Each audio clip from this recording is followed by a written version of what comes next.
Salam jumpa sahabat liputan6.com. IPB turunkan 573 mahasiswa untuk mengawasi kesehatan hewan kurban. Berita ini akan menjadi berita pembuka dalam News Flash siang kali ini. Untuk mengawasi kesehatan hewan kurban, Institut Pertanian Bogor menerjunkan 573 mahasiswa.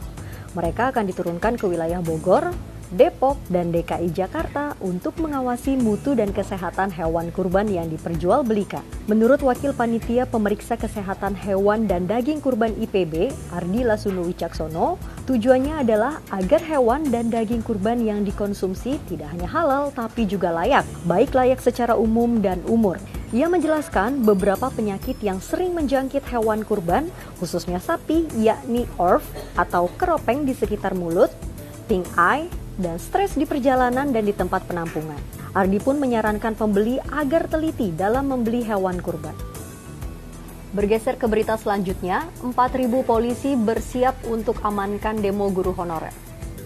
Polisi mengerahkan 4.000 personel untuk mengamankan demonstrasi guru honorer yang rencananya berlangsung selama 2 hari, mulai 15 hingga 16 September 2015. Personil gabungan itu berasal dari Polda Metro Jaya, Polres Metro Jakarta Pusat, dan Polres Metro Jakarta Selatan. Kabid Humas Polda Metro Jaya, Kombes Polisi Muhammad Iqbal menerangkan, puluhan ribu guru ini adalah gabungan dari Forum Honorer Kategori Guru Indonesia dan PGRI.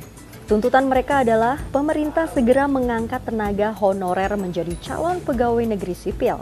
Ketua Umum FHK 2I, Titi Purwaningsi mengatakan, ada alasan kuat mengapa para tenaga dan guru honorer di bidang pendidikan ini mengambil langkah untuk berunjuk rasa.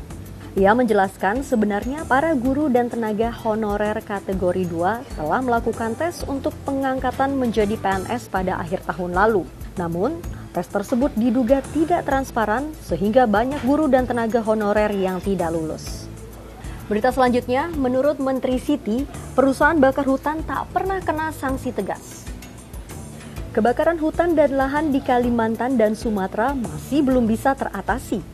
Menteri Lingkungan Hidup dan Kehutanan Siti Nurbaya menilai kondisi ini terjadi lantaran kurang tegasnya para penegak hukum di Indonesia. Ia mengatakan sanksi tegas yang dimaksud yakni mulai dari sanksi administratif dengan cara membekukan izin hingga sanksi pidana. Tapi sanksi pidana pun faktanya masih kurang adil. Para perusahaan tersebut katanya harus dikenakan sanksi perizinan jika sudah diketahui klasifikasi pelanggarannya. Siti juga sepakat untuk menyeret pembakar hutan dengan sanksi pidana.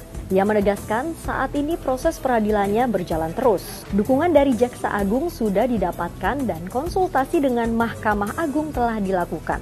Bahkan, mereka juga sudah mengirim surat ke Komisi Yudisial untuk terus mengawal proses peradilan pembalakan dan pembakaran hutan ini.